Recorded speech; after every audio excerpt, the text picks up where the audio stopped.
यहाँहरूको बिचमा आउन पाएँ एक सुवर्ण अवसर हो। हामी तीनवटा कार्यक्रमहरू गरिसकेको अवस्थामा छौँ। मुख्य गरी सर्वरोग विभाग र इमर्जेन्सी विभागको भवन निर्माणको शिलान्यास, त्यसपछि हामी एसडियू हाई डिपेन्डेन्सी युनिटको सेवा शुभारम्भ, यी कुराहरू हामीलाई कोभिडले प्रदान गर्न प्रेरणा गरेको। सर्वरोग अस्पताल हामीकोमा टेकुमा एउटा अस्पताल छ, त्यो सहरको बिच भागमा छ। एउटा अस्पताल छ 100 शैय्याको। त्यो धेरै पहिला हैजाका बिरामीहरूलाई पर राखेर उपचार गर्ने एउटा युनिटको रूपमा विकास भएको थियो र अहिलेको सन्दर्भमा यो वर्षको नीति र कार्यक्रममा केन्द्रमा 300 शैय्याको सर्वरोग अस्पताल र 7वटै प्रदेशमा प्रदेश स्थित केन्द्रीय अस्पतालहरूमा सर्वरोग विभाग बनाउने भन्ने कार्यक्रम राखिएको 50-50 शैय्याको।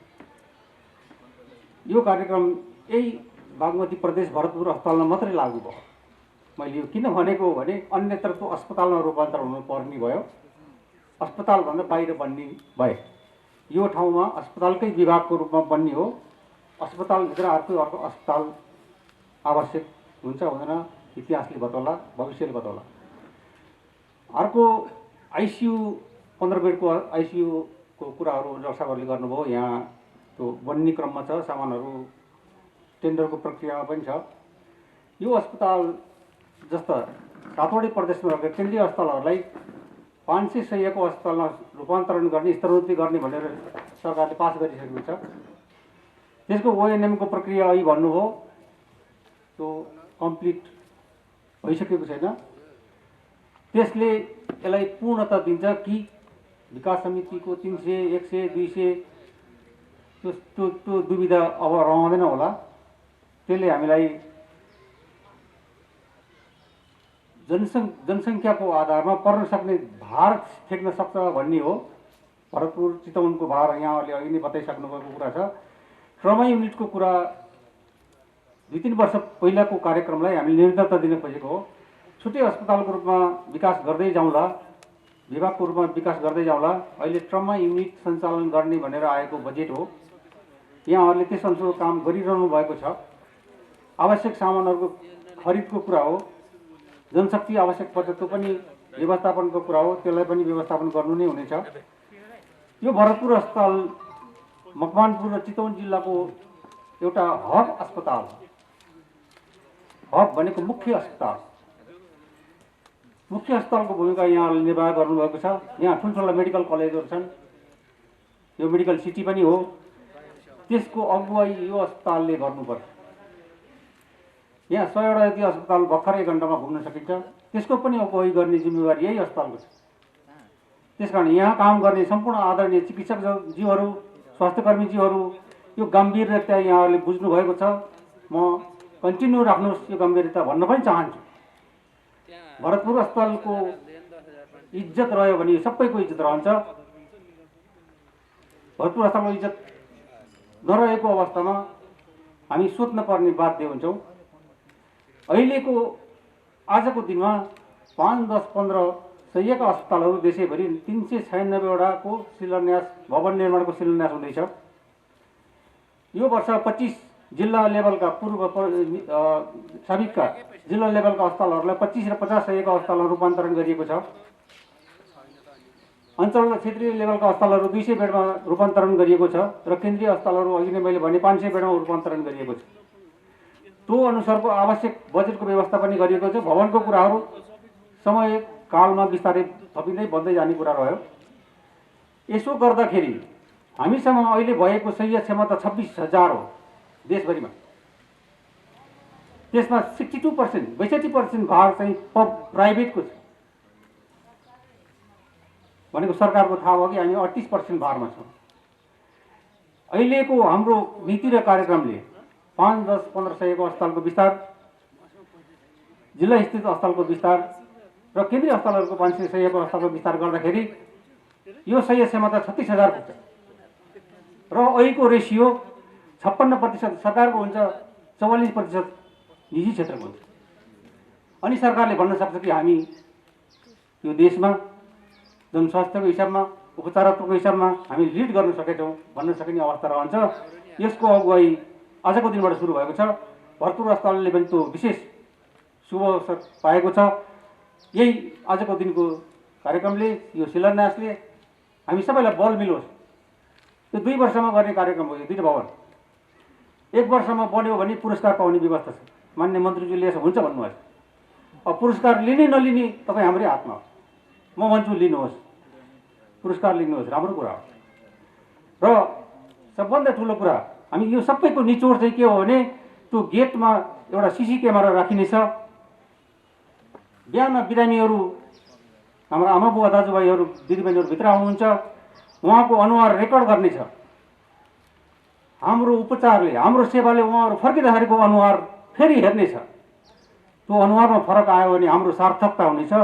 आजको दिनले त्यही हामीलाई प्रेरणा दियोस्। यति भन्दै यहाँहरूलाई फेरि पनि सफलताको शुभकामना गर्छु। हस्, धन्यवाद, नमस्कार।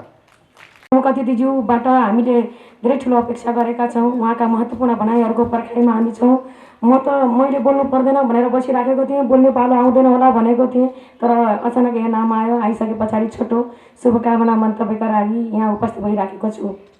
आज हामी धेरै खुसी छौँ, धेरै नै गौरवान्वित पनि महसुस गरिराखेका छौँ कि यो अस्पताल, भरतपुर अस्पताल एउटा जिल्ला अस्पतालबाट एउटा केन्द्रीय स्तरको हैसियतले प्राप्त गरेको छ, केन्द्रीय हैसियत प्राप्त गरेको छ। हामी यसै खुसी छौँ। त्यो सँगसँगै अहिले यसका लागि चाहिने, यसको गुरु योजनाभित्र रहेका विभिन्न निर्माणका पक्षहरू, जो पूर्वाधारका विकासका योजनाहरू जो हाम्रो गुरु योजनामा रहेका थिए, त्यो गुरु योजनालाई नै सहयोग पुग्ने गरी आज यो सरुवा रोग भवन र आकस्मिक सेवा भवन, दुईवटै भवन यहाँ शिलान्यास भइराखेको छ। म नेपाल सरकार, स्वास्थ्य तथा जनसङ्ख्या मन्त्रालय, मान्य मन्त्रीज्यू लगायत सबैलाई पनि हार्दिक आभार व्यक्त गर्न चाहन्छु।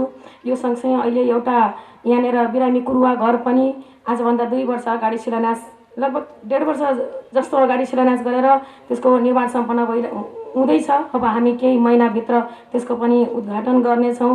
लगायत त्यसका गुरु योजनामा रहेका जति पनि पूर्वाधारका योजनाहरू अब एकपछि अर्को गर्दै विकासका कामहरूले एउटा गति लिँदै अगाडि बढिराखेको छ। र यो अस्पताल अहिले केन्द्रीय हैसियत प्राप्त गर्यो, तर यसमा अब यहाँ कर्मचारीका विषयदेखि लिएर सेवा क्षेत्रका विभिन्न दायराका कुराहरूलाई पनि हामीले त्यत्तिकै प्राथमिकतामा राखेर अगाडि बढ्न जरुरी छ। यो पनि म आग्रह गर्न चाहन्छु। यहाँ धेरै विषयवस्तुहरू अस्पतालका मेसु सरबाट, कार्यक्रमका सञ्चालकज्यूबाट पनि विषयवस्तुहरू आयो। समस्याका विषयहरूमा पनि उहाँले यहाँ चाहिँ ध्यानाकर्षण, गम्भीरतापूर्वक ध्यानाकर्षण गराउनु भएको छ कि अहिले यही बर्खायाममा पनि यो अस्पताल पुरै एउटा डुबानमा परेको थियो। यहाँ आउने बिरामीहरू, सेवाग्राहीहरू एकदमै अब चप्पल हातमा बोकेर, कपडामा उचालेर यहाँ चाहिँ सेवालाई लिन आउनुपर्ने अवस्था थियो। त्यो स्थिति प्रत्येक वर्षको वर्षयाममा यो स्थिति हामी सामना गरिराखेका छौँ। यो सँगसँगै र भरतपुर महानगरपालिकाको तर्फबाट पनि हामीले सक्दो हाम्रो साधन स्रोतले भ्याएसम्म सहयोग गरिराखेकै छौँ कि यहाँभित्र अहिले हामी उताबाट मुख्य प्रवेशद्वारबाट आउँदै गर्दाखेरि अगाडिको भाग पनि असाध्यै अब जीर्ण अवस्थामा थियो। महानगरपालिकाले आर्थिक सहयोगबाट त्यहाँनिर मोजाक टाइलहरू लगाउने कार्यक्रम अगाडि बढ्यो। यो अस्पतालमा हामी स्थानीय निर्वाचन भएर आइसके पछाडि यहाँ आउने जति पनि बिरामी महिला बिरामी, उपचारका लागि सेवा लिन आउने महिलाहरू जो हुनुहुन्छ, उहाँहरू यो जिल्लाका मात्रै होइन कि यो अस्पतालमै उपचार लिन आउने सम्पूर्ण महिलाहरूलाई हामीले ओपिडी शुल्क निःशुल्क गर्ने निर्णय पहिलो वर्षदेखि अहिले निरन्तर हामी चौथो वर्ष प्रवेश गरेका छौँ। अहिले त्यो महिला मात्रै होइन कि ज्येष्ठ नागरिक र अपाङ्ग, एउटा शारीरिक रूपले अशक्त त्यो पक्षलाई पनि सम्बोधन हुने गरी महानगरपालिकाले चाहिँ महिला, ज्येष्ठ नागरिक र अपाङ्ग समुदायका अब त्यो खालको तहर तब्कालाई पनि ओपिडी शुल्क निःशुल्क हामीले निरन्तर अगाडि बढिराखेका छौँ। त्यति मात्रै होइन, यहाँ उपचार गर्न आउने महिलाहरू, त्यसमा पनि गर्भ अवस्थामा रहेका सुत्केरी महिलाहरूका लागि एउटा चाहिँ सहज खालको एउटा सेवा प्रदान होस् भन्ने हिसाबले महानगरपालिका महानगरपालिकाले एउटा एम्बुलेन्स प्रदान गर्ने निर्णय अहिलेकै यही आर्थिक वर्षको नीति कार्यक्रम र बजेटमा पनि हामीले बजेटको व्यवस्था गरेका छौँ र यो हिसाबले महानगरपालिका स्थानीय सरकारको तर्फबाट पनि हो यो केन्द्रीय अस्पताल हो, स्थानीय सरकारको भूमिका छैन भनेर हामी जिम्मेवारीबाट पन्छिने गरेका छैनौँ। किनकि महानगरपालिकाको प्रतिनिधित्व यो अस्पतालमा छ, एउटा बदेन सदस्यको हैसियतबाट रहँदै गर्दाखेरि जिम्मेवारी स्थानीय सरकारको पनि हुन्छ। किनकि यो अस्पताल एउटा केन्द्रीय अस्पताल हाम्रो एउटा गहनाको रूपमा, भरतपुर महानगरपालिकाको एउटा गहनाको रूपमा रहँदै गर्दाखेरि हाम्रो पनि केही दायित्व हुन्छ भनेर यो खालको जिम्मेवारी बोधका साथ स्थानीय सरकार महानगरपालिकाको तर्फबाट हामीले आवश्यक सहयोग, समन्वय, सहजीकरण गर्दै आइराखेका कुरा पनि म माननीय मन्त्रीज्यू समक्ष यो कुराको जानकारी गराउन चाहन्छु र आगामी दिनमा अझै यो अस्पतालका धेरै समस्याहरू छन्, आवश्यकताहरू छन्। यी चिजहरूलाई पनि मन्त्रालयको तर्फबाट हामीलाई आवश्यक सहयोग भइ नै राखेको छ। हामीले जति पनि विषयवस्तुहरू माननीय मन्त्रीज्यूसँग हामीले प्रस्तुत गर्छौँ, पेश गर्छौँ। मन्त्रीज्यूले असाध्यै सकारात्मक हिसाबले हरेक चिजलाई, हरेक आवश्यकता र समस्या र यहाँका मागहरूलाई मन्त्रीज्यूको तर्फबाट पुरा गरिराख्नु भएको छ। यो प्रति पनि माननीय मन्त्रीज्यूलाई म स्थानीय सरकार यो अस्पतालको पदेन सदस्यको हैसियतबाट पनि, बोर्डको सदस्यको हैसियतबाट पनि म आभार व्यक्त गर्न चाहन्छु र आगामी दिनमा पनि यस्तै खालको सहयोग रहनेछ भन्ने पनि मैले विश्वास लिएको छु। अहिले यो कोभिड महामारीको यो जटिल परिवेशमा स्वास्थ्यको क्षेत्रमा हामी असाध्यै मतलब कोभिडको कारणले चौतर्फी असर त छँदैछ, त्यसमा पनि स्वास्थ्य क्षेत्र, उपचारको क्षेत्र अझ प्रत्यक्ष हामी यसमा एकदमै एउटा जटिल अवस्थाबाट गुज्रिराखेका छौँ। यो महामारीका विरुद्ध हामी सामना गरेका छौँ, जुटेका छौँ, हामी लागि परेकै छौँ। भरतपुर महानगरपालिकामा कोभिड विश्वव्यापी महामारी हुँदै गर्दाखेरि चितवन एउटा मेडिकल सिटी, यो ठाउँमा हामीले भोलिको त्यो भयावह अवस्थालाई पनि मध्यनजर गरेर कोरोना अस्थायी अस्पताल स्थापनादेखि अहिले आइसोलेसन सेन्टर एउटा असाध्यै नमुनायोग्य व्यवस्थित, त्यहाँ जाने जति पनि कोभिड बिरामीहरू हुनुहुन्छ, सङ्क्रमित बिरामीहरू त्यहाँ सेवा लिनुभएको छ।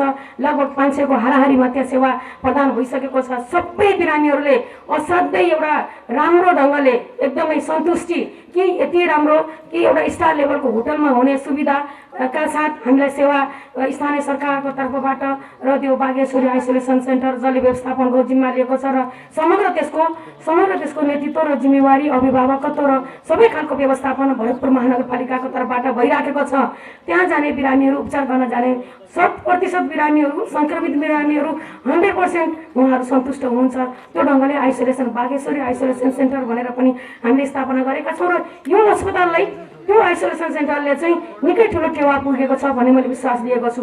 नभएदेखि यो अस्पताललाई निकै ठुलो एउटा चाहिँ भार खेप्नुपर्ने अवस्था हुन्थ्यो। त्यस कारणले गर्दाखेरि यी चिजहरूलाई पनि स्थानीय सरकारको तर्फबाट हामीले सबै खालका चुनौतीहरू, समस्याहरू, अप्ठ्याराहरू, आवश्यकताहरूलाई पुरा गर्नका लागि सबै क्षेत्र, एउटा क्षेत्र होइन सबै क्षेत्रमा हामी त्यत्तिकै एउटा जिम्मेवारी पूर्ण ढङ्गबाट एउटा चाहिँ त्यो खालको सहकार्य समन्वय गरेर एउटा नेतृत्व प्रदान गरेर अगाडि बढेका छौँ भन्ने कुरा पनि म यहाँ राख्न चाहन्छु।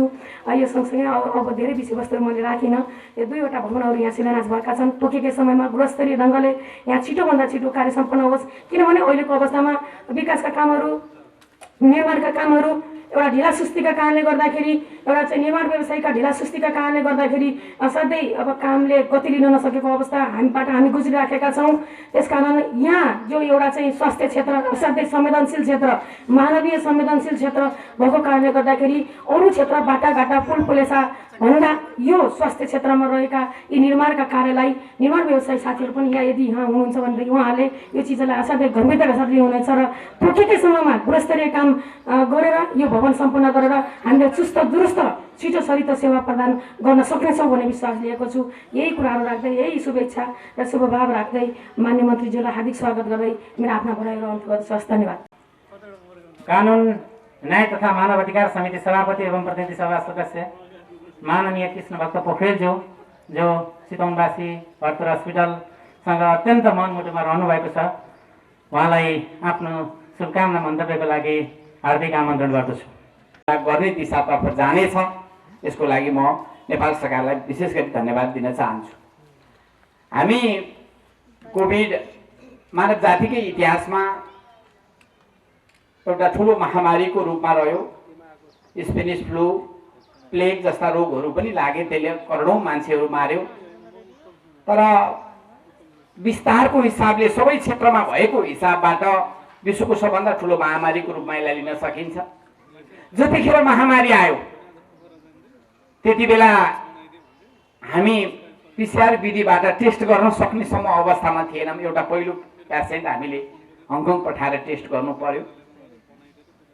हामीसँग मास्कहरू पर्याप्त थिएन। अमेरिकामा पनि मान्छेहरूले सुरुका दिनमा मास्कसम्म नपाएर प्लेनै एक ठाउँमा जाने प्लेनको मास्क अन्ततिर लानुपर्नेसम्मको अवस्था बन्यो। यस्तो विषम परिस्थितिमा संसदीय समितिले हामीले पहिलो निर्देशन बढी आश के गरेका थियौँ भने कम्तीमा 7 प्रदेशमा पिसिआर मेसिन राखियोस्, कम्तीमा 7 प्रदेशमा आकस्मिक उपचार हुन सक्ने अथवा यो संक्रामक रोगको उपचार हुन सक्ने चाहिँ डेडिकेटेड अस्पतालहरू बनाइयोस् भनेर हामीले पहिलोचोटि अनुरोध गरेका थियौँ। तर आज 7 प्रदेशमा मात्रै होइन 40-42 ठाउँभन्दा बढी सरकारी स्तरमा र निजी क्षेत्रमा गर्दाखेरि 80-85 ठाउँमै पिसिआर विधिबाट टेस्ट हुन सक्ने अथवा जनताको सहज पहुँच, रोग पहिचान हुनका निमित्त सहज पहुँच पुग्ने अवस्था बन्यो। र डेडिकेटेड हस्पिटलको हकमा पनि काठमाडौँमै 5-7 वटा भयो भने अन्यत्र देशभरि विभिन्न अस्पताललाई डेडिकेटेड हस्पिटल त बनियो। तर यसरी सरुवा रोगकै लागि भनेर 7 प्रदेशमा बजेट विनियोजन गरेर त्यसमा अब अवश्य काठमाडौँमा होला तर चितवनमा पनि यो अस्पतालभित्रकै एउटा संकाय, एउटा विभागको रूपमा जुन राख्ने जिम्मेवारी हामीलाई प्रदान गरियो अथवा चितवनप्रतिको विश्वास अथवा यो केन्द्रीय अस्पताल पनि हो, यसले यसको लिड गर्न सक्छ भन्ने विश्वासका साथ जुन जिम्मेवारी दिएको छ, अब यो जिम्मेवारी हामीले पुरा गर्नै पर्छ। यो चितवन हामी चितवनका जनतालाई मात्रै उपचार गर्ने यो अस्पताल होइन, प्रत्यक्ष रूपमा 12-13 जिल्लाका र दुर्घटनाको हिसाबले त पूर्व पश्चिमको केन्द्रबिन्दुमा भएको हुँदा नेपाली सबै र विदेशी पनि आउने भारतीय लगायतका बिरामीहरूको पनि हामीले चाहिँ उपचार गर्नुपर्ने त्यस्तो केन्द्रीय अस्पतालको रूपमा छ र हामीले गर्व गरिरहेछौँ कि ओपिडी सेवामा चाहिँ वीर अस्पतालकै हाराहारीमा र प्रसुति सेवामा प्रसुति अस्पतालपछिको दोस्रो अस्पतालको रूपमा हामी छौँ भनेर हामीले गर्व गरिरहेछौँ। त्यो वातावरण हामीले यो अस्पतालले दिइरहेको छ। यहाँहरू मन्त्रालयबाट जति सहयोग दिँदा पनि त्यो सहयोगलाई कतिपय ठाउँमा त्यसलाई प्रयोग गर्न सक्ने अवस्था छैन। यसमा हामी त्योभन्दा उन्नत स्तरको प्रयोग गर्ने अस्पतालको रूपमा यो छ। आज केन्द्रीय अस्पतालहरू कम्तीमा 500 शय्याको बनाउने भन्ने नेपाल सरकारको नीति पनि छ।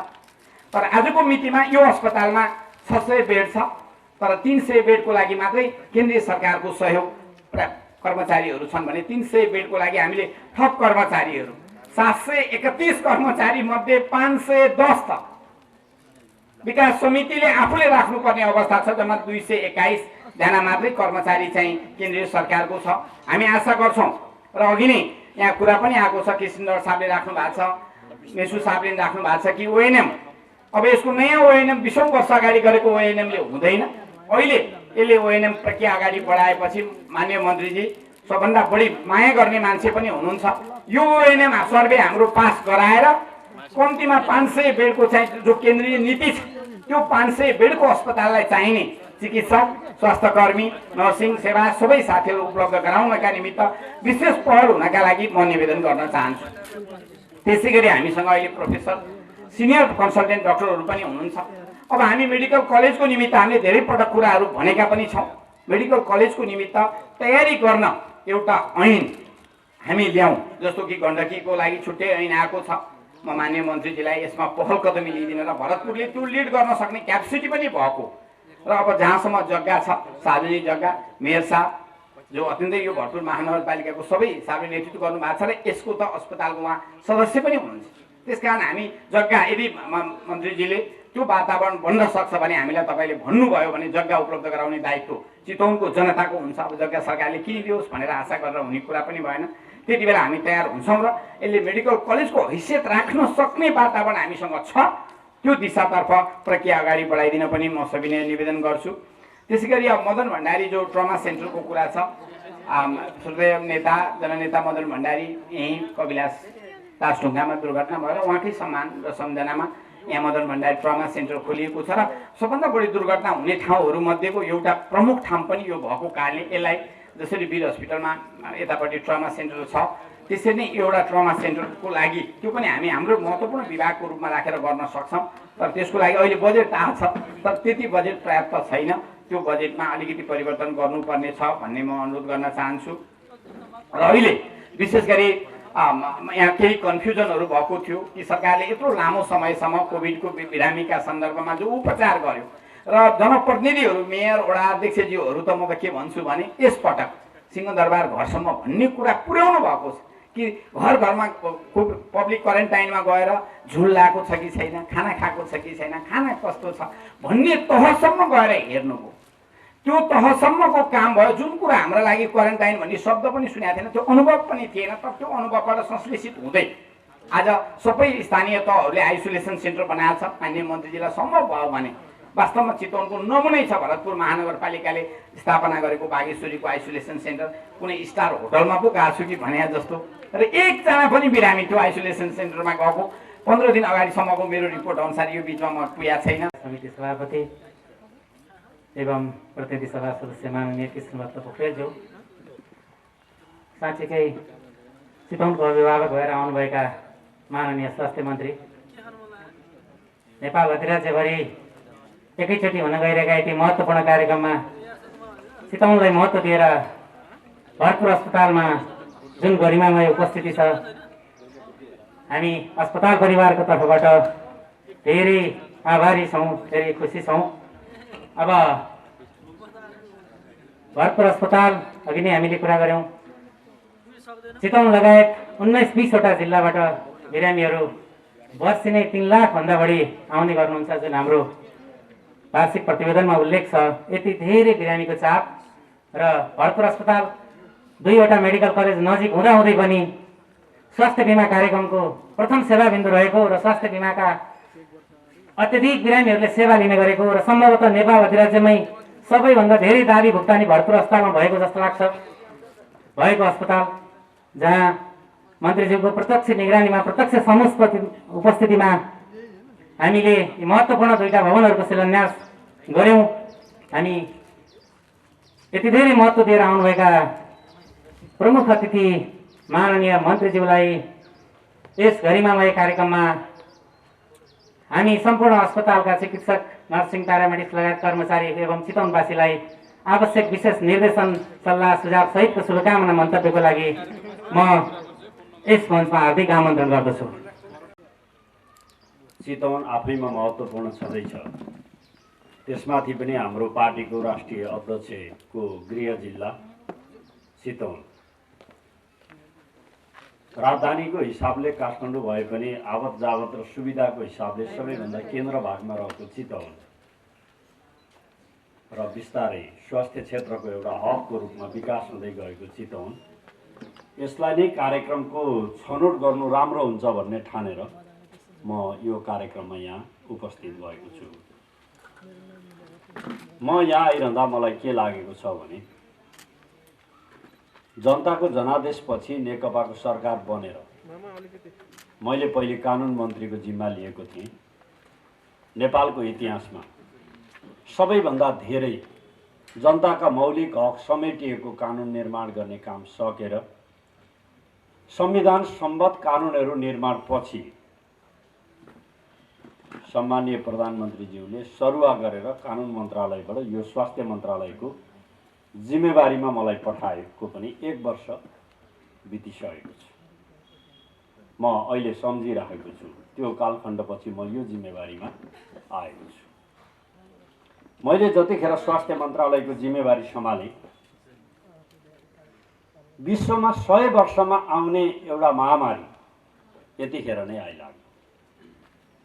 सामान्य सरुवा रोग होइन, विश्वलाई नै तहल्का मचाउने महामारीको सामना गर्ने एउटा कमान्डरको जिम्मेवारी सरकारको तर्फबाट मैले प्राप्त गरेको छु र त्यो लडाईँको अगुवा डाक्टर, नर्सहरू सँगसँगै म पनि उहाँहरूसँग ऐक्यबद्धता दिँदै यो महामारीका विरुद्ध हामी लडिरहेका छौँ। अघि एयरपोर्टमा आउँदा पनि पत्रकार साथीहरूले यही विषयबाट आरम्भ गरौँ कि भन्दै हुनुहुन्थ्यो। आज हामी अर्को दिनको सन्दर्भमा छौँ, तथापि म यहाँहरूलाई के आग्रह गर्न चाहन्छु भने बिना आग्रह, बिना पूर्वाग्रह शक्ति सम्पन्न राष्ट्रहरू, सुविधा सम्पन्न राष्ट्रहरू, आर्थिक रूपले विकसित भएका राष्ट्रहरू पनि कोरोनाको कारणले गर्दा घुँडा टेकेका छन् र नेपाल जस्तो विकसित क्रमबाट अगाडि बढिरहेको मुलुकले नेपाली राष्ट्र र जनताको निम्ति जे सेवा पुर्याएको छ यो गर्व गर्न लायक सेवा छ भन्ने नै मैले ठान्दछु। अमेरिका, बेलायत, युरोप लगायतका मुलुकहरूमा के भएको छ र हाम्रो जस्तो राष्ट्रले हामीले के सेवा सुविधाहरू उपलब्ध गराएका छौँ भनेर हामीले यो कोरोनासँग तुलना गरेर हेऱ्यौँ भने पनि हाम्रो सेवा चाहिँ उत्कृष्ट नै छ। यो उत्कृष्ट छ भन्दा मैले सम्पूर्ण रूपमा सन्तुष्ट छु म भन्ने कुरा मलाई पनि लाग्दैन। सुरुमा हामीले भन्यौँ नि यसलाई प्रतिबन्ध नै लगाउने भनियो, सकिएन, आयो। न्यूनीकरण गर्ने क्रममा हामी लागिरहेका छौँ। यसलाई पराजित गर्नुको कुनै अर्को विकल्प हामीसँग छैन र यसका विभिन्न चरणहरूमा हामी अनुभवहरू आर्जन गर्दै लडाईँ लड्दै यसलाई पराजित गर्ने अभियानमा लागिरहेका छौँ। म पत्रकार मित्रहरू मार्फत आम नेपाली जनसमुदायमा के आग्रह गर्न चाहन्छु भने यो नयाँ खालको महामारी हो। यसमा कसैले पनि अनुभव आर्जन गरेको छैन। अनुभव आर्जन नगरेको कारणले अनुमानका कतिपय अनुभवहरू पनि समयक्रममा ती संशोधित हुँदै गएका छन्। एक चरण हामीलाई पनि लागेको थियो कोरोना हिउँदमा अलिक बेसी हुन्छ, बर्खा लागेपछि सकिन्छ। तर बर्खा लागेपछि कोरोनाको रूप झन् फैलियो, सङ्ग्रालियो। अहिले हामी हिउँद लाग्ने क्रममा छौँ। अब यो हिउँद भनेको कोरोनाकै समय हो कि भन्ने ठाउँमा हामी पुगेका छौँ। यसको भ्याक्सिन अथवा औषधि यही हो भनेर किटानी अवस्थामा छैन। सामाजिक दूरी कायम गर्ने, मास्क लगाउने, सरसफाइमा ध्यान दिने कुराबाट अरूबाट अलग हुने कुरा नै बचाउको एउटा भरपर्दो माध्यम हुन्छ भनेर हामीले त्यसलाई अगाडि सारेका छौँ। निकै कष्टकर छ यो लडाइँ, निकै अप्ठ्यारो छ यो लडाइँ। बाहिरबाट झट्ट हेरेर आलोचना गर्नका निम्ति त सजिलो पनि छ, तर विजय प्राप्त गर्ने कुरा यो बहुत अप्ठ्यारो छ। मैले धेरै ठाउँमा भन्ने गरेको छु र आज पनि म दोहोऱ्याउन चाहन्छु। यो महामारीले कुनै पार्टी भनेर चिन्दैन, कुनै जात भनेर चिन्दैन, कुनै धर्म भनेर यसले छुट्याउँदैन, कुनै लिङ्ग भनेर यसले विभेद गर्दैन, कुनै भूभाग भनेर यसले छुट्याउँदैन भने यो हामी सबैको साझा शत्रु हो। यो साझा शत्रुका विरुद्ध छेउमा बसेर थपडी हानेर रमाइलो गर्ने कुरो भन्दा पनि साझा दुश्मनका विरुद्ध साझा मोर्चाबाट यसलाई परास्त गर्नुको अर्को कुनै विकल्प छैन। हामी सरकारको तर्फबाट त्यही धारणाका साथ अगाडि बढिरहेका छौँ। अहिले कोरोनासँग सम्बन्धित कुरा भन्ने हो भने हामीले धेरै व्यवस्था गर्यौँ।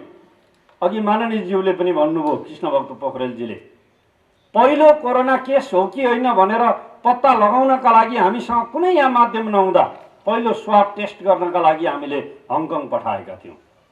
तर आज 76वटा भन्दा बेसी प्रयोगशालाहरू नेपालमै स्थापना गरेर त्यसको परीक्षण गर्ने परिपाटीको विकास गरेका छौँ र एक दिनमा आवश्यक रहँदा 30,000 सम्मको परीक्षण गर्न सक्ने क्षमता हामीले मुलुकमा विकास गरेका छौँ। मलाई लाग्छ यो निसन्देह ठुलो प्रगति हो।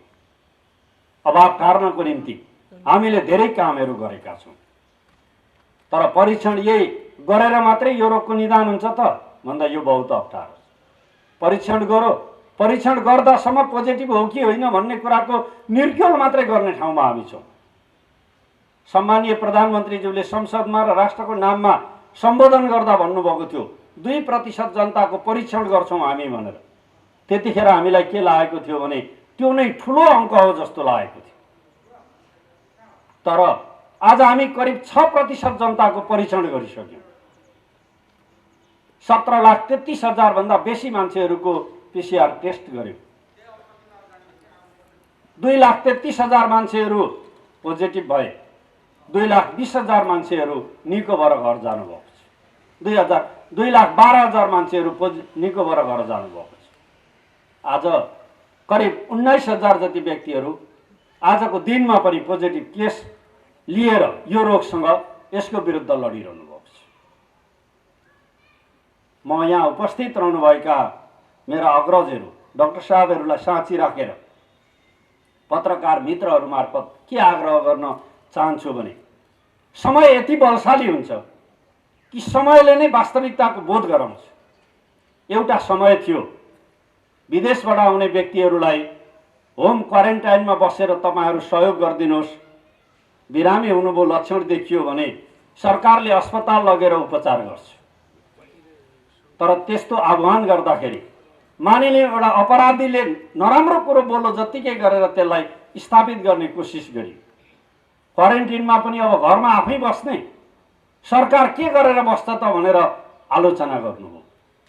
मलाई अहिले गर्व लागेको छ कि घरमा बाहिरबाट आएका पोजिटिभ केस नदेखिएका मान्छे होइन, लक्षण नभएका पोजिटिभ केस देखिएका व्यक्तिहरूमध्ये 82% व्यक्तिहरू आज होम आइसोलेसनमा बसेर हाम्रो यो अभियानलाई ऐक्यबद्धता र साथ दिइरहनु भएको छ।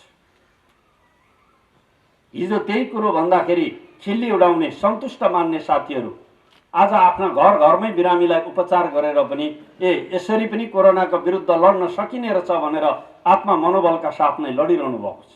मलाई यो मानेमा खुसी लागेको छ।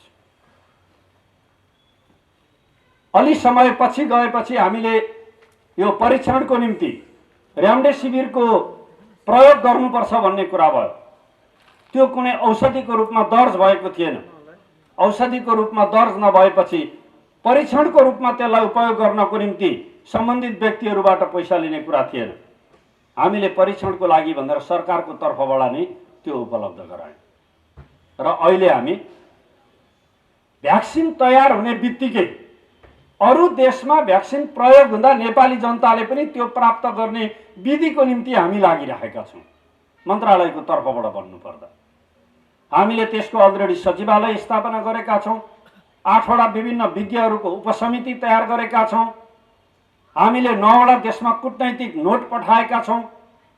सम्भावित अब यो भ्याक्सिन तयार भयो भनेर WHO ले मान्यता दिन साथ हामीले कति सहायतामा ल्याउने, कति अन्तर्राष्ट्रिय क्षेत्रबाट निःशुल्क रूपमा खोप उपलब्ध गराउने र कति हामीले किनेर ल्याएर भए पनि सबै व्यक्तिहरूलाई खोपको व्यवस्था गर्नुपर्छ।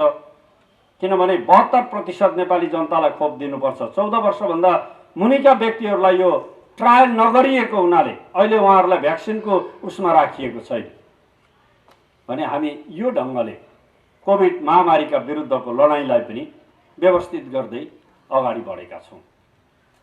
सामग्रीहरूको, औषधि आयातको र यो भ्याक्सिनहरू खोपको व्यवस्थापन गर्नका निम्ति 35 सालमा बनेको कानुनको अभाव भएको कारणले गर्दा यो प्राप्त गर्नका निम्ति सहजता प्रदान होस् भनेर नेपाल सरकारको तर्फबाट हामीले अध्यादेश जारी गरेर यसको बाटो पनि सहज ढङ्गले उपलब्ध हुन सक्ने व्यवस्था पनि गरिसकेका छौँ।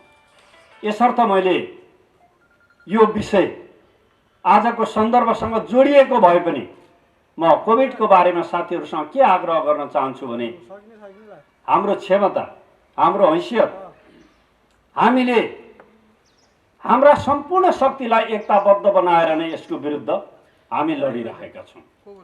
आत्मविश्वासका साथ अहिलेसम्म नेपाल सरकारले गरेको अहिले हामी केन्द्रीकृत गरेर मूलत यो महामारीको कारणले गर्दा हामी धेरै यतातिर लाग्न पाएका छैनौँ।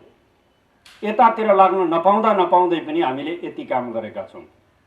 मलाई लाग्छ हामी यो कोभिडको महामारीका विरुद्ध यसलाई एउटा नियन्त्रणमा ल्याउने खालको स्थिति हुनासाथ हामीले स्वास्थ्य क्षेत्रमा धेरै कामहरू चाहिँ व्यवस्थित गर्दै अगाडि बढ्न सक्छौँ भन्ने ब्यौरा पनि म साथीहरूसँग यहाँ निवेदन गर्न चाहन्छु।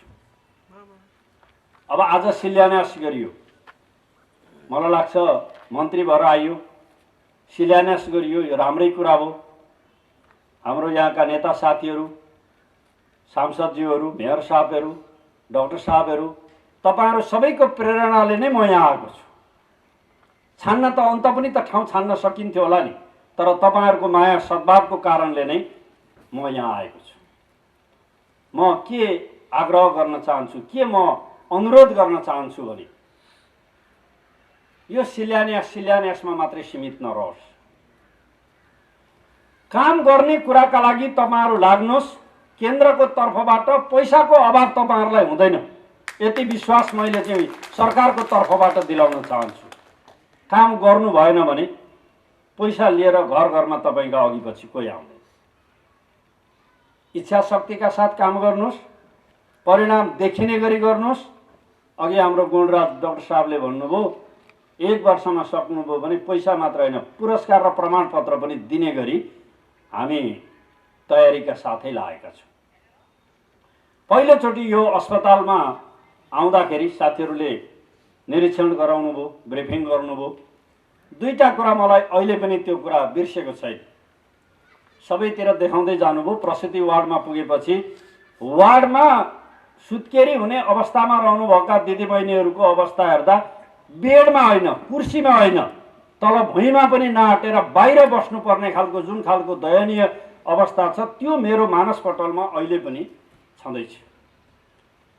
यो त्यस विधाको मात्रै होइन होला, अरू विधाका पनि ती समस्याहरू हटाउने कुरामा अस्पताल प्रशासन, अस्पतालको टिम इच्छा शक्तिका साथ लाग्नु पर्यो। त्यसका निम्ति हामी साथमै छौँ। दोस्रो, यो भरतपुर अस्पतालको जग्गा सम्बन्धीको विषय मैले औपचारिक कार्यक्रममा त भनिनँ, सकिएपछि बेलुका साथीहरूसँग बस्दा भनेको थिएँ भरतपुर अस्पताल चाहिँ धनी बाबुको सुकुम्बासी छोरो रहेछ भन्ने मेरो बुझाइ छ। 31 बिघा जसको जमिन छ आज टहर कहाँ बनाऊँ भन्ने चिन्ता त्यही अस्पताललाई हुनु भनेको योभन्दा दुर्भाग्य सोच अरू केही हो जस्तो मलाई लाग्दैन। यहाँ प्रतिवेदन अघि मेसु साहबले दिनुभएको छ, हेरेँ भाडा लिएर दिएको जमिन कति, भाडा नलिकन दिने जमिन कति। भरतपुर अस्पताल, यसको नेतृत्वमा रहनुभएका साथीहरूको दानवीर उदार मन राम्रो होला, तर संस्था चलाउने हो भने संस्था त्यसरी चल्दैन भन्ने मलाई लाग्छ। मैले यो भनिरहेको कुरा सुन्दा कति साथीहरूलाई चित्त नबुझ्न पनि सक्छ भन्ने म ठान्दछु। माथिबाटै पो संरक्षण गरौँ कि भन्ने पनि लाग्ला। हामीले जोसँग सम्झौता गरेर यो अस्पताललाई पैसा बुझाउनु पर्छ भनेर भनेको पाइएन भनेर साथीहरूको गुनासो जाने बित्तिकै मन्त्रालयको तर्फबाट भएको सम्झौताका आधारमा बुझाउनु पर्ने पैसा तुरुन्त बुझाउनु भनेर पत्राचार गरिसकेका छौँ। राज्यले त्योभन्दा अरू स्टेप चाल्नुपर्छ भने पनि स्वास्थ्य संस्था जस्तो पवित्र संस्थालाई तलबितल हुने गरी हाम्रो कुनै स्वार्थ छैन। हामी यो संस्था राम्रो होस् भन्ने पक्षमा नै छौँ। यसले गर्दा मेरो यो आग्रह केमा पनि जोडिएको छ भने यहाँ हामीले अस्पताल बनाइयो, सर्वरोगभित्र त्यही एउटा युनिट जस्तो यसो बनाइदिँदा सकिहाल्यो भन्ने खालको बुझाइ तपाईँहरूको भयो भने 50 बेडको सर्वरोग अस्पताल, त्यो पनि ल्याब सहितको स्तरीय भन्ने खालको जुन अवधारणा छ त्यो नै कुण्ठित हुने खतरा चाहिँ रहन्छ। 31 बिघा जमिन छ नि, यसलाई चाहिँ त्यो ढङ्गले व्यवस्थित गरौँ। त्यो काम गर्ने कुराको लागि हामी चाहिँ एकदम सक्षम भएर लागौँ। त्यसमा सरकारको तर्फबाट अझै सहयोग चाहियो भने के चाहियो त्यो सहयोग गर्ने कुराका लागि नेपाल सरकार, स्वास्थ्य मन्त्रालय तपाईहरुसँग ऐक्यबद्धता गर्दै हातेमालो गर्दै अगाडि बढ्ने कुराप्रति पनि म प्रतिबद्धता जाहेर गर्न चाहन्छु। र यो शिलान्यास गरेका धेरै ठाउँहरूमा अस्पतालहरू बने, स्वास्थ्य मन्त्रीले नै उद्घाटन गरेको चाहिँ छिटो भयो भन्ने कुरा गरिदिनु भयो भने त्यो यहाँहरूको पनि मेरो पनि सौभाग्य चाहिँ त्यही नै रहन्छ भन्ने ठान्दछु। र अरू धेरै मैले भन्नु केही छैन। पार्टीभित्रका गजाङगुजुङ यी विभिन्न कारणले पनि साथीहरूलाई अलिक तरङ्गित भएको होला। म यति मात्रै भन्न चाहन्छु, सानो घरको झगडा भन्दा ठुलो घरको सल्लाह अलि बेसी हल्ला खल्ला जस्तो हुन्छ। हाम्रो यो यति नै हो। त्यसलाई त्यति बुझिदिनु भयो भने अहिलेको नेताहरूसँग मात्र होइन, हामी युवा पुस्ता हुँदै तलसम्म एकीकृत पार्टी लाने हाम्रो प्रतिबद्धता जुन छ त्यो हामी पूर्ण गराउँछौँ। बेला बेला यस्ता छलफल बहस खुल्ला पार्टीमा भइहाल्छ। त्यसले गर्दा यसमा कुनै आत्तिहाल्नुपर्ने खालको कुरा पनि केही छैन। र म सबै उपस्थित रहनुभएका सम्पूर्ण साथीहरूप्रति हार्दिक आभार व्यक्त गर्न चाहन्छु, धन्यवाद भन्न चाहन्छु। र यो पुनीत अवसरमा आयोजित यो कार्यक्रममा यति धेरै सङ्ख्यामा उपस्थित भएर पनि अझ मनोबलै बढाउनु भएको छ साथीहरूले, यसको निम्ति पनि म धन्यवाद दिन्छु। र उपस्थित सम्पूर्ण यो अस्पताल परिवार, डाक्टर साहबहरू, नर्स साथीहरू, जनप्रतिनिधि मित्रहरू, प्रशासन, सबै राजनैतिक पार्टीहरू र मेरा सहयोद्धा मित्रहरू, हाम्रो भरतपुर महानगरपालिकाको मेयर साहब लगायत सम्पूर्ण उपस्थित दाजुभाइ दिदीबहिनीहरूप्रति हार्दिक आभार व्यक्त गर्दै आजको दिन नेपालको इतिहासमा स्वास्थ्य क्षेत्रको परिवर्तनको निम्ति एउटा कोसेढुङ्गा साबित होस् भन्ने शुभकामनासहित आफ्नो भनाइ अन्त्य गर्छु। धन्यवाद, नमस्कार। सहित आफ्नो तीव्र गतिमा हुन लागिरहेका कार्ययोजना सहितको प्रस्तुतिको लागि गरिमा महेश समारोहका अध्यक्ष, अस्पताल विकास समितिका आदरणीय अध्यक्ष डाक्टर भोजराज अधिकारीज्यू, जसले अहोरात्र कोभिड नियन्त्रण व्यवस्थापनदेखि अस्पतालको व्यवस्थापनमा तीव्र गतिमा लागिरहनु भएको छ, उहाँको मन्तव्यको लागि म मञ्चमा आमन्त्रण गर्दै कार्यक्रम सञ्चालनको क्रममा भएका गल्तीहरूप्रति आगामी दिनमा सच्याउने प्रतिबद्धता जाहेर गर्दै यो गरिमामय उपस्थितिको लागि हजुर प्रमुख अतिथि, विशिष्ट अतिथिगण, वरिष्ठ चिकित्सकहरू लगायत सम्पूर्ण उपस्थितिमा पुनः आभार व्यक्त गर्दै पुनः आदरणीय अध्यक्षज्यूलाई आफ्नो प्रस्तुतिसहित कार्यक्रमको समापनको लागि मञ्चमा आमन्त्रण गर्दै बिदा हुन्छु। हस्, नमस्कार, धन्यवाद। समापन गर्ने नै भनेर बुझिन्छ, त्यसकारण केही साथीहरू गइसक्नु भएको छ, सायद मलाई धेरै सुनेर धेरै भोगिसक्नु भएको भएर नि होला। म 10 मिनट, बढीमा 10 मिनट मात्र लिन्छु। आजको यो करिब 14 लाख जनताको क्याचमेन्टमा पर्ने मध्य नेपालको अस्पतालको यो महत्त्वपूर्ण कार्यक्रम, विशेष गरी सर्वरोगको भवनको शिलान्यास, इमर्जेन्सी भवनको शिलान्यास, एसडियुको सेवा शुभारम्भ लगायतको कार्यक्रमको देशैभरिका कार्यक्रमहरूको प्रतिनिधित्व गर्दै हामीहरूको तर्फबाट अभिभावकत्व दिन चितवन झर्नुहुने माननीय स्वास्थ्य तथा जनसङ्ख्या मन्त्रीज्यू, जो प्रमुख अतिथिको रूपमा हाम्रो माझ हुनुहुन्छ, त्यस्तै यस कार्यक्रममा महत्त्वपूर्ण उपस्थितिको रूपमा कानुन, न्याय तथा मानवाधिकार समिति सभापति एवं प्रतिनिधि सभा सदस्य माननीय कृष्णभक्त पोखरेलज्यू, बागमती प्रदेश सभा सदस्य तथा भरतपुर अस्पताल विकास समितिका पूर्व अध्यक्ष माननीय विजय सुवेदीज्यू, आदरणीय भरतपुर महानगरपालिकाका प्रमुख रेणु दाहालज्यू, अग्रज सबै चितवन जिल्ला स्थित तीनवटै पार्टीका प्रमुखज्यूहरू, प्रमुख जिल्ला अधिकारीज्यू, अतिथिको रूपमा मन्त्रालयबाट उपस्थित नीति योजना तथा अनुगमन महाशाखा प्रमुख तथा कोभिड स्पेसल्ली आइसिएस कोअर्डिनेटरज्यू, क्यान्सर अस्पतालका सम्पूर्ण पदाधिकारीज्यूहरू, पत्रकार महासङ्घका अध्यक्ष लगायत सबै पत्रकार बन्धुहरू, आदरणीय यस अस्पताललाई लामो समयदेखि नीतिगत रूपमा डोहोऱ्याउनुहुने पूर्व अध्यक्षज्यूहरू, अहिले यस अस्पताललाई एउटा नयाँ गतिमा लिएर जाने सहकर्मी अस्पताल विकास समितिका सदस्यज्यूहरू, मेसु सर, अस्पतालका सबै निमित्त मेट्रोन, विभागीय प्रमुखहरू, युनिट इन्चार्जहरू, अग्रज चिकित्सकहरू र यस कार्यक्रममा उपस्थित जिल्ला स्वास्थ्य कार्यालयका प्रमुखज्यू, शिक्षाविद रमाकान्त सापकोटा सर लगायत सबै उपस्थित साथीहरूमा अस्पताल विकास समितिको तर्फबाट नमस्कार र अभिवादन टक्राउन चाहन्छु।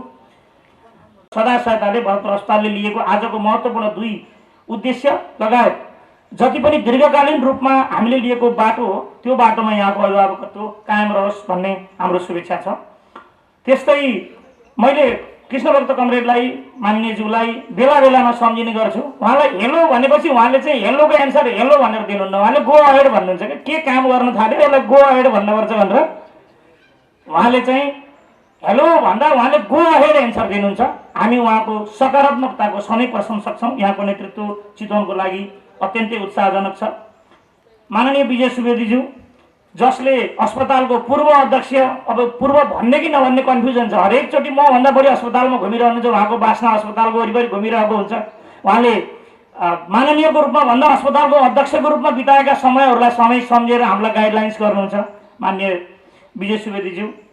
म मेयर साहबलाई स्पेसल रेस्पेक्ट र उहाँको दिशानिर्देशलाई सम्झन चाहन्छु। भरतपुर अस्पताल दोधारमा थियो, प्रदेशको हो नि कि केन्द्रको हो नि, प्रदेशको हो नि कि केन्द्रको हो नि, त्यो कार्यक्रममै उपस्थित हुँदा पनि त्यहाँ ठुला हस्तीहरू, केही प्रदेशको पक्षमा केही केन्द्रको पक्षमा भएर कार्यक्रम भएको थियो। मैले कार्यक्रम चलाएको थिएँ र उहाँ कुनै खालको तयारी बिना, केन्द्रको भन्नुपर्छ कि प्रदेशको भन्नुपर्छ, कुनै तयारी बिना आउनुभएको थियो र उहाँले माथि जाने हो, तल जाने भए त महानगरकै राख्नु न, महानगरकै अस्पताल राखे भइहाल्यो नि।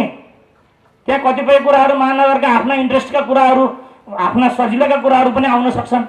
त्यो खालको तरिकाले राजनीतिक सोचले मात्रै सोचेको भए नि हुन्थ्यो, तर होइन। चितवन अगाडि जानुपर्छ, गहनाको रूपमा देखिनुपर्छ, राष्ट्रिय रिफ्लेक्सन दिनुपर्छ र यो सङ्घीय अस्पताल हुनुपर्छ भनेर उहाँले त्यो बेसिक जुन फन्डामेन्टल नै सङ्घीयतातर्फ लैजाने फन्डामेन्टलमा आदरणीय मेयर साहबको ठुलो रोल छ र त्यसमा माथिसम्म धेरै ठुलो पहल भएको छ। म यो चिजलाई पनि सम्झिन चाहन्छु। र म पूर्व अध्यक्षज्यूहरू जसले अस्पताललाई ट्रान्सफर्मेसन गरिदिनु भयो, एउटा समय हुन्छ जहाँ जोड्दा राम्रो मानिन्छ, एउटा समय हुन्छ जहाँ गुणन गर्दा राम्रो मानिन्छ, तर जोड र गुणन भन्दा नि माथि एक्सपोनेन्सियल ग्रोथ भन्छ हाम्रो म्याथमेटिक्स भाषामा। त्यो एक्सपोनेन्सियल ग्रोथ चाहिँ 2059 सालको गठन आदेश पछाडि जति पनि अध्यक्षहरू हुनुभएको छ र यो अस्पतालको गुरु योजनामा लाग्नु भएको छ, नरबहादुर खाँड लगायत त्यसपछिका सबै पूर्व अध्यक्षज्यूहरूको योगदानलाई म विशेष आभार प्रकट गर्न चाहन्छु। अहिलेको समिति मैले कहिलेकाहीँ भन्दाखेरि चक्का गुडे जस्तो छ। हामी कुनै कन्फ्युजन छैन। हामीले कहिल्यै पनि निर्णय गर्दा विवादको लागि खर्चिनु पर्ने छोटो समय खर्चिनु पर्दैन। म माननीय मन्त्रीज्यूको उपस्थितिमा हाम्रो समितिको पनि म प्रशंसा गर्न चाहन्छु। कहिलेकाहीँ साथीहरूबाट यो मेसु चेन्ज भएर नि मन्त्रीजीबाट नआएको कुरा थोरै भन्ने चाहिँ मैले मेसु परिवर्तन भइरहँदा यसलाई चाहिँ राजनीतिक हिसाबले मात्रै बुझियो भने त त्यसको रिफ्लेक्सन फरक हो। महालेखाले पनि भनिसकेको, स्वास्थ्य मन्त्रालयले पनि तोकिसकेको र सम्झौतामा टेकेको कुरामा हुँदैन भने हामी आवश्यक कानुनी प्रक्रियामा समेत जान पर्न सक्ने कुराको चाहिँ म यहाँहरू मार्फत विषय राख्न चाहन्छु। मैले शैक्षिक हब बनाउन टिचिङ अस्पतालको कुरा गरेँ। अर्को चाहिँ एकदमै गम्भीर विषय चाहिँ ठुला अस्पतालमा मेडिकल बाहेक नन मेडिकल प्राविधिक पक्षलाई पनि हेर्नुपर्छ। अब यति ठुलो 700 बेडको अस्पताल भइसकेपछि यसको इन्जिनियरिङ एस्पेक्ट के हो, इभन यसको रङ नै पहिलो ए ब्लकको रङ रातो छ, बी ब्लकको रङ रातो छ, अब सीमा कुन रङ लगाइन्छ ती मात्रै कुरो विचार गरेन भने पनि धेरै कुरो फरक पर्छ। त्यसपछि मेन्टेनेन्सका कुराहरू छन्। हाम्रो नेपालको मूल समस्या नै बन्ने तर मेन्टेनेन्समा हो। त्यसकारण ओएनएममा अप्राविधिक अथवा नन मेडिकल तर प्राविधिक विषयहरूमा पनि ओएनएममा हामीले चाहिँ उल्लेख गरेर पठाएका छौँ। यो विषयलाई गम्भीरताका साथ लिइदिन मैले अनुरोध गर्न चाहन्छु। अघि सरुवा रोगको कुरा आउँदा मैले पहिल्यै राखेको रहेछु R&R lab, research and reference lab. हामी रोगको पनि राजधानी हो। हामी मेडिकल सिटी मात्रै होइन, हामीले डेङ्गु, हामीले स्क्रब टाइफस र अहिले कोभिड जुन तरिकाले हामीले झेलेका छौँ, जहाँ रोग हुन्छ त्यही सम्भावना हुन्छ र सम्भावनाहरूबाट नै नेतृत्व जन्माउनु पर्ने हुनाले रिसर्च एन्ड रेफरेन्स ल्याबोरेटरी भनेर काठमाडौँकै सरहको ए ग्रेडको ल्याब त्यो सरुवा रोगमा जोडिएरै आउने हो। यो कम्प्लिट सेटअप हो भनेर मन्त्रीज्यूले भन्नुभएको छ। यो चिज पुरा होस् भन्ने हाम्रो चाहना छ। त्यस्तै हामीसँग नर्सिङ प्रोग्राममा मास्टर्स नर्सिङ छैन यत्रो ठुलो अस्पतालमा, जबकि अरू मेडिकल कलेजहरूमा त्यो प्रोग्राम छ। त्यसले हामी अलिकति प्यारालाइज भएको फिल भएको छ। त्यो काम हामी अगाडि बढाउँछौँ। त्यसमा कहीँ गाँठु फुकाउनु पर्यो भने मन्त्रीज्यूको सहयोग चाहिएला। अब अघि मदन भण्डारी ट्राउमा सेन्टरको पनि कुरा आयो। हामीले आज शिलान्यास गर्दै गरेका 2टा भवनहरू यो हामीले अलिकति मौलिकता दिएका छौँ। स्वास्थ्य मन्त्रालयले इमर्जेन्सी भवन बनाउनु भनेर हामीलाई चाहिँ त्यसमा चाहिँ निर्देशन गर्यो। त्यसको लागि धेरै समयदेखि स्थानीय तहको माथिल्लो नेतृत्वको स्वास्थ्य मन्त्रालयको हरेक कुरामा सकारात्मक सहयोग रह्यो। त्यसमा हामीले गुरु योजना हाम्रो भवनको डिजाइन बनाउँदा 3 तले बनाएका छौँ। त्यो 3 तले बनाउनको कारण पहिलो तला इमर्जेन्सी भयो भने दोस्रो ट्राउमा गरेर त्यसलाई मदन भण्डारी ट्राउमाको रियल फेस दिन सकियोस् भन्ने हाम्रो चाहना हो। त्यसमा चाहिँ किनभने अहिले हामीले अर्थोपेडिक्स भइरहेकै वार्डलाई ट्राउमा सेन्टर नाम दिएका छौँ, जुन व्यावहारिक रूपमा चाहिँ लागू हुन सक्दैन। आज पनि गण्डकी यातायात समिति, अर्को यातायात समिति भनेर ती समितिमा भएका ट्राउमाहरू त्रिशुलीमा खसेपछि राज्यको अस्पतालमा उपचार गर्न पाउनु पर्यो नि जनताले। त्यसको लागि चाहिँ उहाँहरू अहिले 2वटा मेडिकल कलेजहरूमा जानुपर्ने बाध्यता छ। यसको कारण के हो, एउटा हाम्रो सेटअप नै छैन। हामीले ल्यायौँ भने पनि ट्राउमा केसहरू लामो समय अडिँदा चाहिँ डेथ हुन सक्छ। त्यसकारण हामीले यो ट्राउमा सेटअप अबको बजेटमा इमर्जेन्सी तयार गरेर हामीले पुरस्कार पाउनु पर्यो भने मैले पुरस्कार पनि माग्न मन लाग्यो अहिले। त्यसमा चाहिँ यो 50 लाख 1 करोड होइन कि अर्को 8-9 करोड थपिदिने हो भने गजबको ट्राउमा सहितको हामीले अर्को वर्ष सेटअप गर्न सक्छौँ। यो वर्ष हामीले माग्नु पर्ने भन्दा बढी आइसकेको छ, हामी माग्दैनौँ। तर अर्को वर्षलाई मैले यो अनुरोध गर्न चाहेँ। र अहिले यति सबै कुरा भन्दै गर्दा हामीले अस्पतालमा सर्भिस दिने कुराको बारेमा त छलफल गऱ्यौँ। सरुवा रोगको पनि हामीले कसरी डिजाइन गर्दैछौँ भने अस्पतालको गुरु योजनामा डी ब्लकलाई नबिग्रिने गरेर हामीले चाहिँ त्यसलाई चाहिँ त्यसैमा सरुवा रोग भवन बनाउँदैछौँ। तर सबैभन्दा महत्त्वपूर्ण कुरा चाहिँ हाम्रा स्वास्थ्य कर्मीहरूको वासस्थान। अहिले पनि उहाँहरू मुसा, सर्प र प्रोफेसर कृष्णसँगै बस्नुहुन्छ अथवा यहाँ भित्र बस्ने डाक्टर साहबहरू 4 जना सँगै मिलेर बस्नुहुन्छ, नमिलेको दिन ठुङ्गिहाल्छ। यो 35 सालदेखि लगभग बनेको भवन हो।